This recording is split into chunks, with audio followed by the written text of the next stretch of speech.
Hey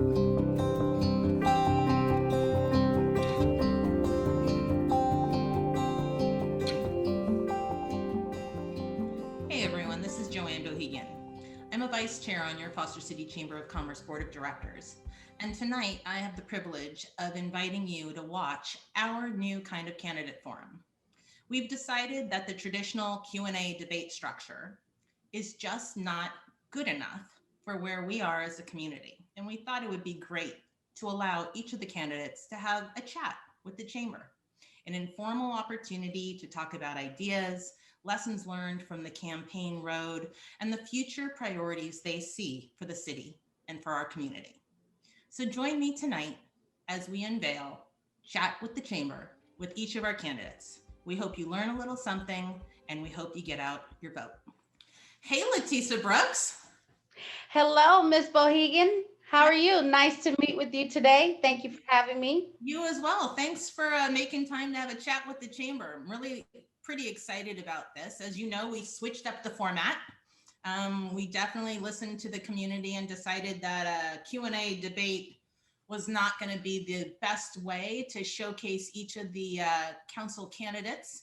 And we're pretty excited about the conversation.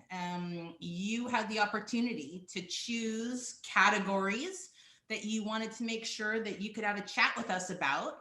Maybe we can just dive in and see where the conversation takes us. Well, thank you for changing the format. I think that was very great of the chamber. Brilliant. I appreciate that. And when I seen you send that email changing the format, I thought that was a very brilliant idea. Thank you very much. Well, let's get started. You had the opportunity to choose from a number of categories. Is there an area that you want to start with? We're going to let you do kind of your candidate, if you will, profile closeout towards the end, because we Okay. want to spend the majority of our time just having a discussion. And so I want you to be able to choose where you start. The one that got me most excited Yes. was great cities have great blank. Should we start there? Sure. Thank you. I chose that option because it stood out. It was one of the options that stood out the most to me because what resonates with me is great cities have great people, great jobs, and a place where people who reside and do business feel at home, feel safe, and feel welcome, and great leaders. Okay, so let's break that down a little bit. So we curiously chose the word city, but do you see city and community as interchangeable in what you see? Or help us understand how you look at what great means. Great to me is having people who are welcome to change for the better of the city. As we know, our world is an ever evolving place. Uh, we have different people, different ethnicities, different ages. And when you have people who are welcoming to the inclusion of what our city makeup is, I believe that is what make a city great. Job opportunities. When you have a city that can offer job opportunities to allow people to make a good living, live in the city, work in the city, be a part of the growth of their city, I think that's what makes a city great. Also, leadership. Leadership is so important to continue to move a city forward. In my opinion, you must have great leadership. And when you have great leaders, you have a great city. So it's It's an interesting time to choose to run for city council for sure in this community. And there are a lot of discussions happening, if you will, across various stakeholders. When you talk about leadership, how do you envision, what does that look like going forward? Is leadership city council? Where and how do you get kind of community leadership working together? Leadership is listening to your residents, listening to your businesses, being able to collaborate with your fellow council members, staff, and understanding the needs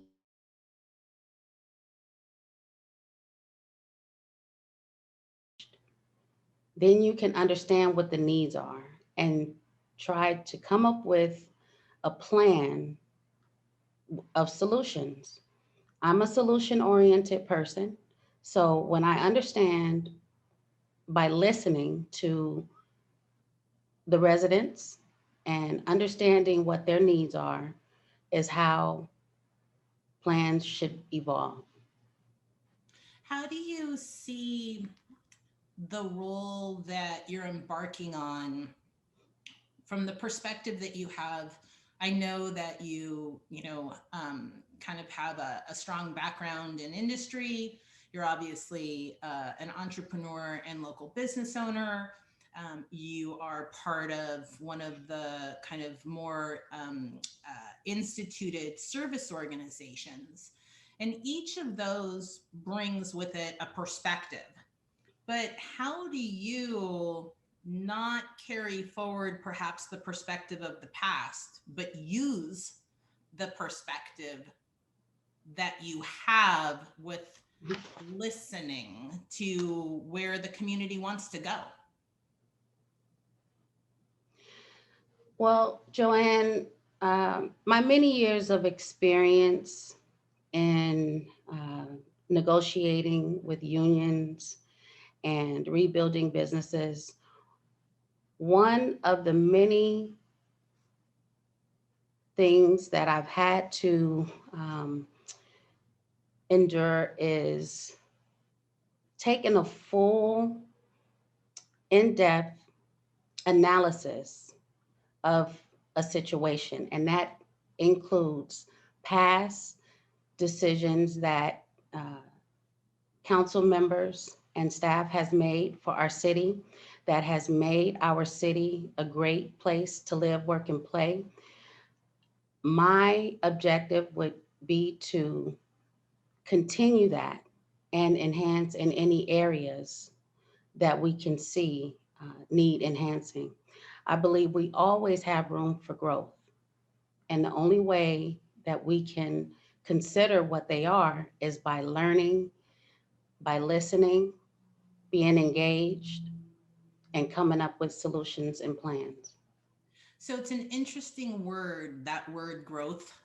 We hear it through the community a lot, and depending Mhm. on, if you will, which stakeholder, and which community uses that word, it has a good or maybe a not so good connotation. Sure. So when you decided to run for a city council and you wanted to help make Foster City great or continue on its greatness, what did that look like for you? And how is the role of the kind of executive staff and the community align with your abilities to do the work that you believe needs to be done? So I want to first say that Foster City is great. Foster City is an amazing city. We offer a lot. It's one of the most um, desirable places to live. So there's no doubt about it that our past leaders have done well for our city. I believe that uh, with the evolving uh, things that are happening in today's market, whether it's business or uh, the diversity that is happening. Uh, there come a time where there are needs that need to be met, and listening and understanding what they are by engaging with the public, the residents, and hearing what their thoughts are and how they feel about where they live, and coming up with opportunities that will um, continue to grow our community and make everyone feel a part of our community. That is a very important uh, place that we need to uh, investigate more, because we have uh, people here who don't feel welcome, or they don't feel like they're a part of the community. So I think that is very important, to understand the needs of every member in our community and us work together to meet those needs. Yeah, I think it's been an interesting kind of evolution, in particular this year, with some of the items that have been brought to City Council's attention. For the last 40 years, T-Jack Foster built a community that was intentionally designed, engineered to be diverse, from how it was constructed to who would be a part of it, right? Mhm. Yeah. So now it's an interesting dialogue, in particular from our perspective, Mhm. with our major employers, some of which are genuinely leading the globe in areas of diversity and inclusion, with their daytime employees living, working, and playing in this community. Those dialogues, those agenda topics are taking on a very different perspective. um, and so the role of advocacy from the chamber has also been evolving with the needs of those employers. And it's been very interesting to hear the feedback from the community on our involvement. Help us understand, what level of urgency do you see in accelerating these discussions? They seem to happen methodically. Mhm. Do you see the policies being put in place as systemic, or is every time a conversation raised, will it be looked at as though it's net new and has no former precedence? Help us understand, like, what can you do in these areas to bring kind of that inclusive growth to the topics that you're hearing, and maybe shed a little light on some of the topics? Sure, Joanne. Diversity is who we are. Inclusion is what we do. And going back to understanding that everyone here, no matter their ethnicity, their age, their religion, they should feel welcome here. At every chance we get, these conversations need to be made a priority, because these people live here. We are all uh, we are all in this together. And when we understand that we are one, and when we work together, we all win.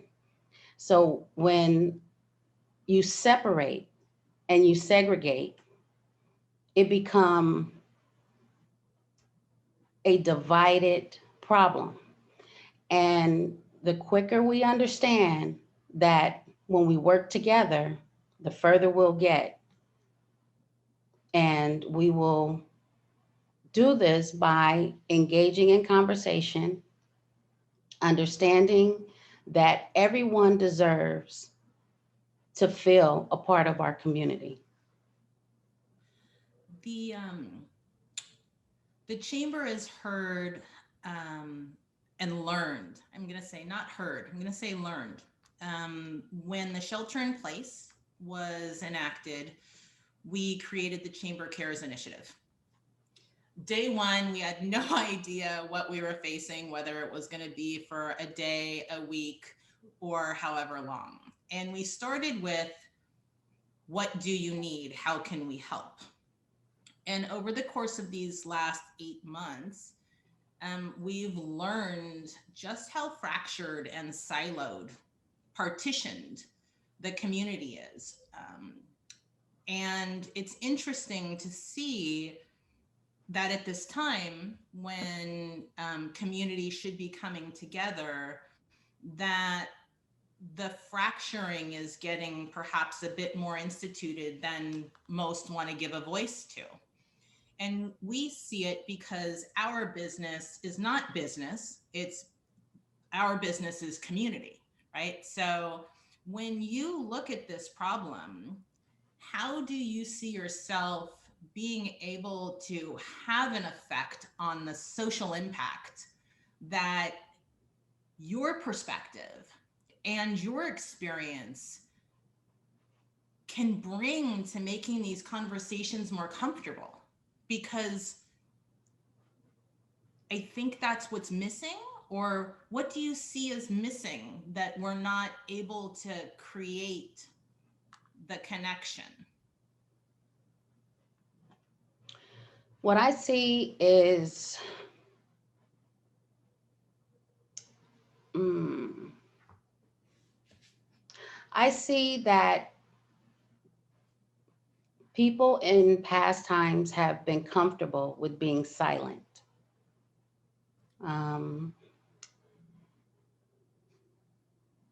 and I think that what I've observed over the last um year or so, that people are now starting to speak out when they see something is wrong. That's courage. I believe that we have a community of people who are now willing to speak out because they are showing that they have courage and they want change and they want to see the diversity in our community welcome. I believe that there may be groups who have a little bit more of a challenge accepting certain things. It could be because of religion, it could be because of the way they grew up, um, it could be just because that's the way they feel. Um, and they don't necessarily know how to change. And I think if we have a safe place to have those discussions, and if they want to engage in conversation and understand that everyone is equal, then just that step is moving forward. Some people, they may not be open for change. I think the most important thing in the discussion should be to understand and learn to respect others. If you're not willing to accept people for who they are, then learn to respect them, and just be respectful of who they are and who they choose to be. So, question, there are a lot of words that a lot of people use, and sometimes the words are used perhaps the way they should, and sometimes they are used for other purposes. Quality of life seems to be a phrase that is used quite often. in Foster City. And it's been interesting from the Chamber's perspective in particular to see how that really is very subjective to the individual, to the business. And as the city institutes or governs to protect and maintain a certain quality of life, do you see that necessarily supporting the principles of diversity and inclusion? Or do you sometimes feel as though, and I'm not trying to lead the witness, but do you Sure. sometimes feel as though we may have some governance or some, if you will, guiding principles that might be getting in our way to really realize some of these things that you're hearing?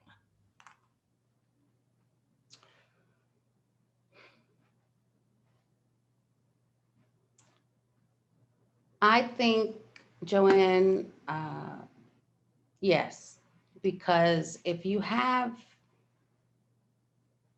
a group or individuals who do not feel like they are safe and welcome here, then that absolutely, in my opinion, get in the way of quality of life.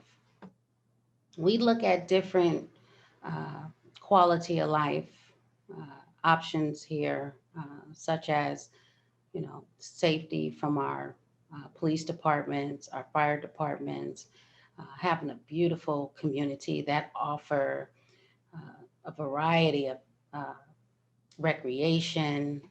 Uh, but when an individual or groups cannot enjoy that, that absolutely interferes with the quality of life. Yeah, it almost moves beyond into, I think, subjects that we don't often see as correlated to. So, like housing. So, below market rate housing, the discussion of affordability. It's definitely something that our employers think about all day, every day, and our small businesses think about. We have so many small businesses that are actually residents of Foster City who are then trying to, derive their own economics as well as provide economics. Sure. And they're really some of the highest risk,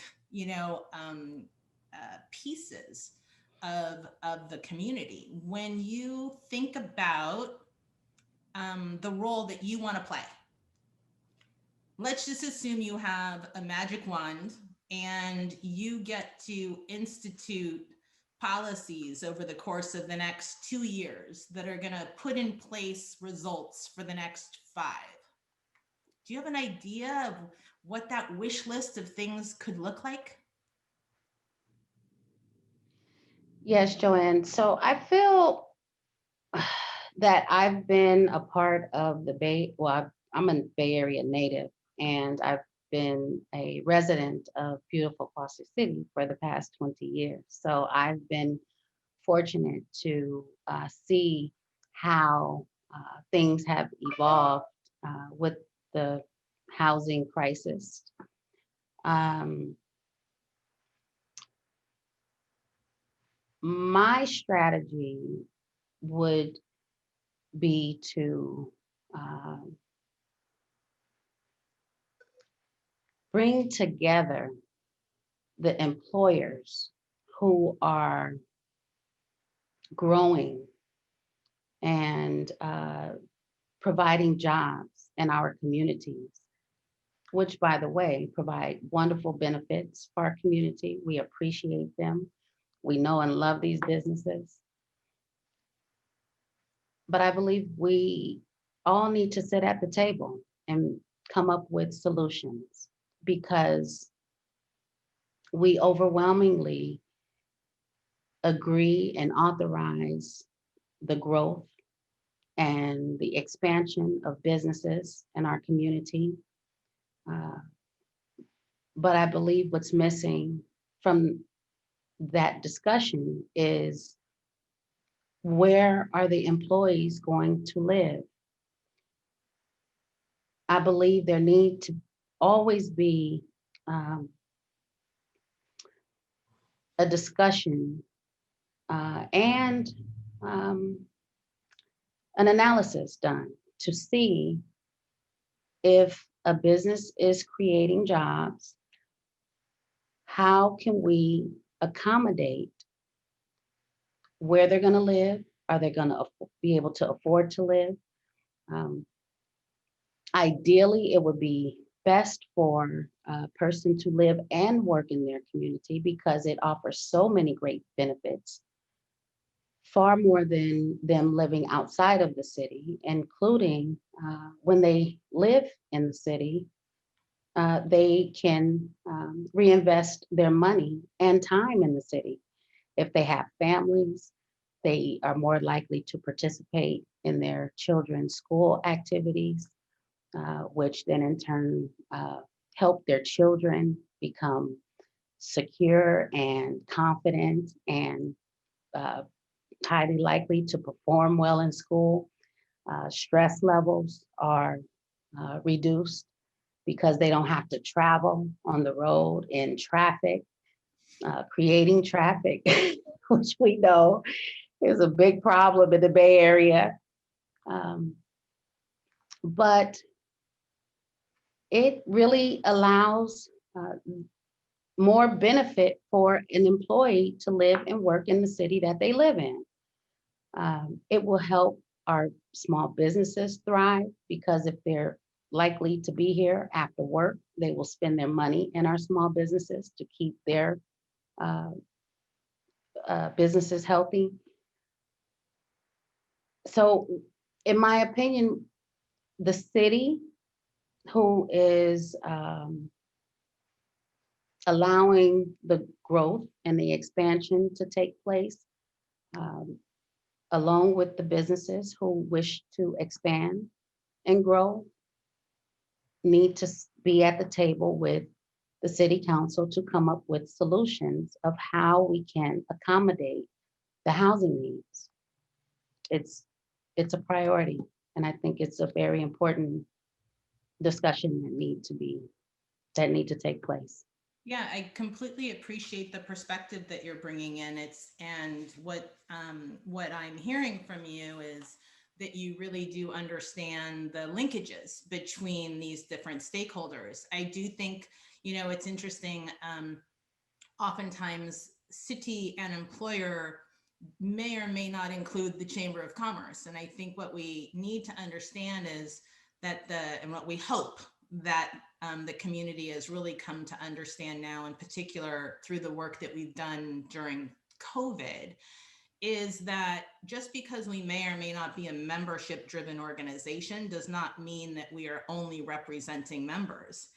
It's simply a mechanism. And so the Business Leadership Council has had so many conversations that, if you will, touch on, I believe, what we oftentimes think of as residential topics. Mhm. And as a result, we're not getting the full impact that we can each bring from the perspective. Because to your points, while we may have major employers that are, if you will, higher end salaries looking to retain and attract talent, COVID, LaTisa, is changing everything for everyone. And our major employers may or may not be bringing back their employees. They are focused on the health and wellness of their people. They're allowing their people to choose.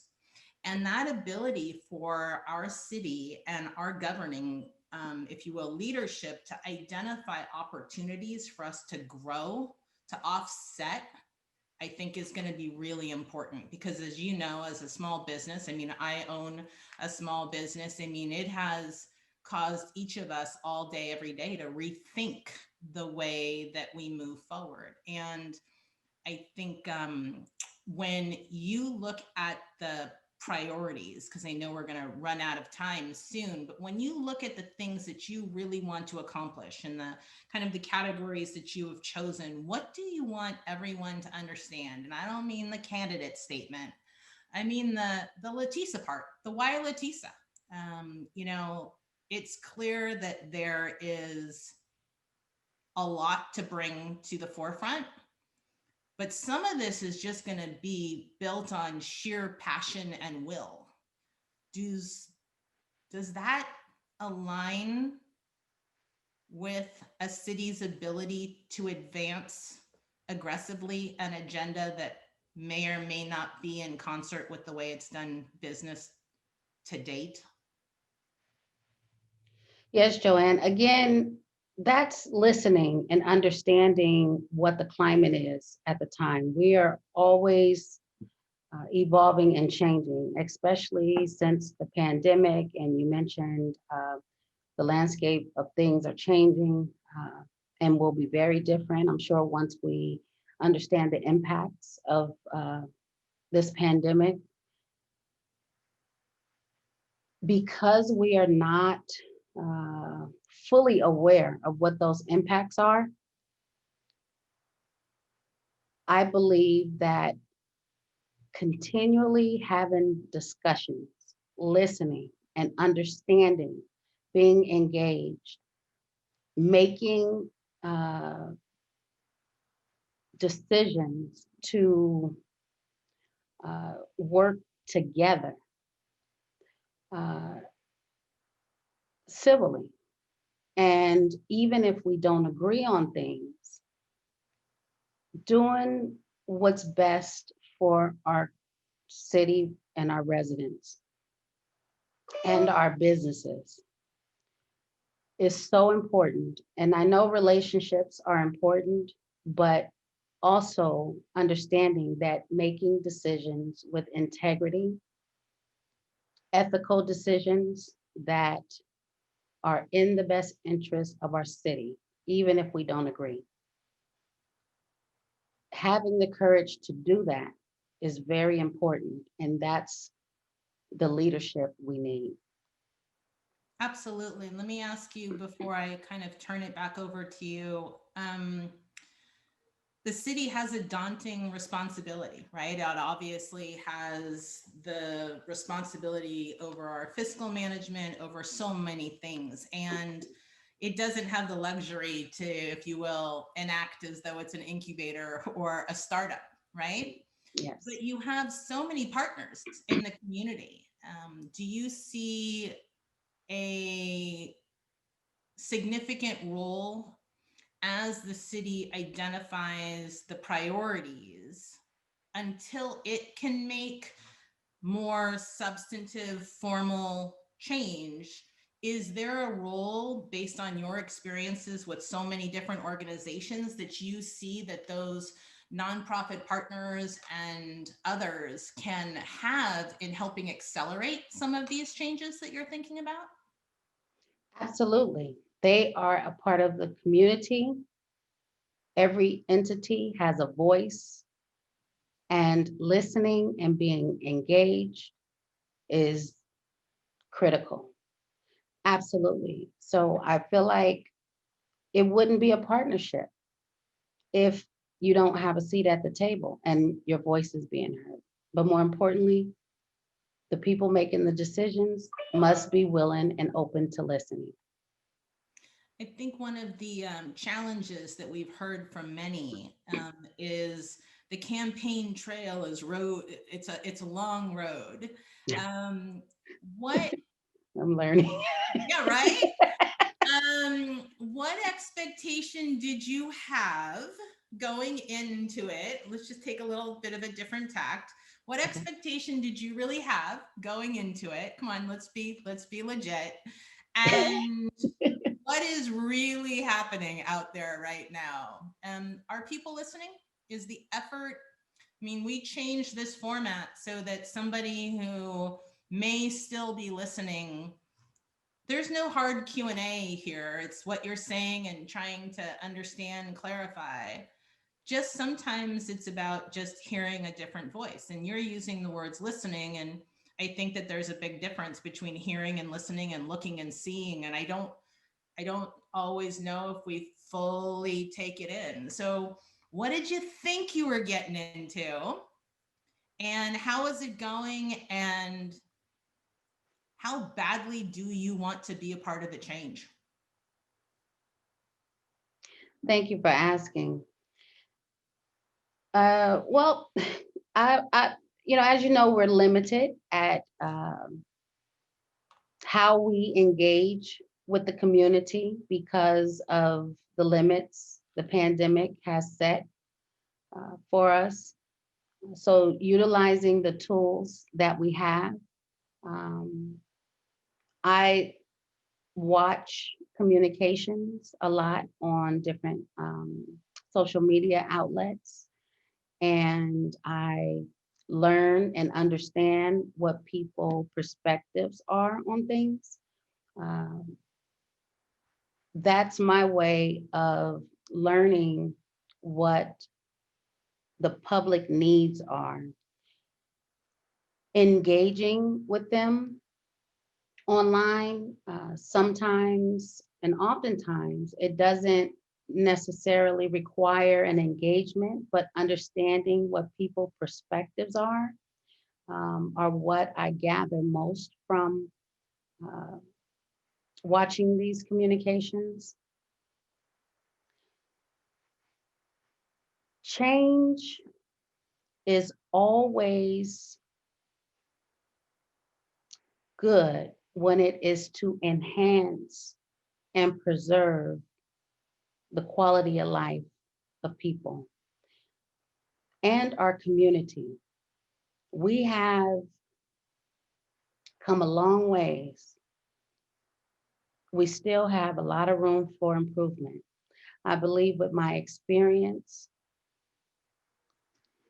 professionally and personally, and the open minded approach that I use to engage with people from all walks of life, different levels of professional experiences and personal experiences allow me to look at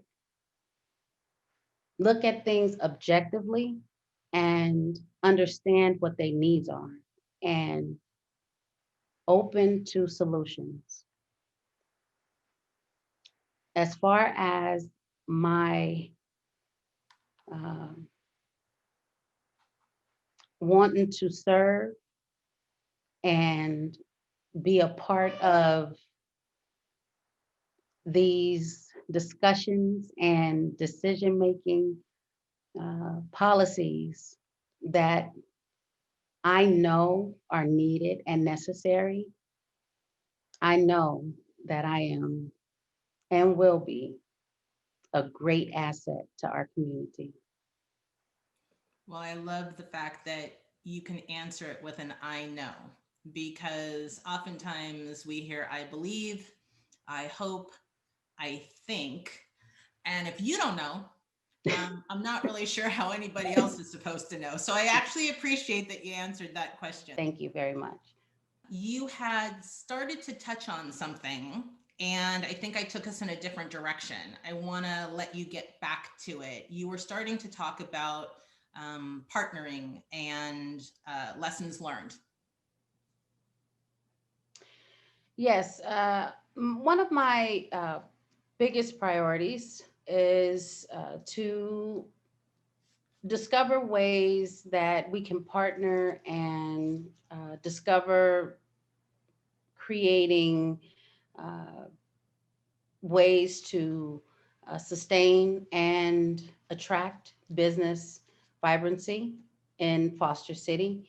I believe that we have some great potential to attract businesses and sustain, figure out a way to create a healthy relationship to support our small businesses, and that is an area of focus that I really wish to participate in.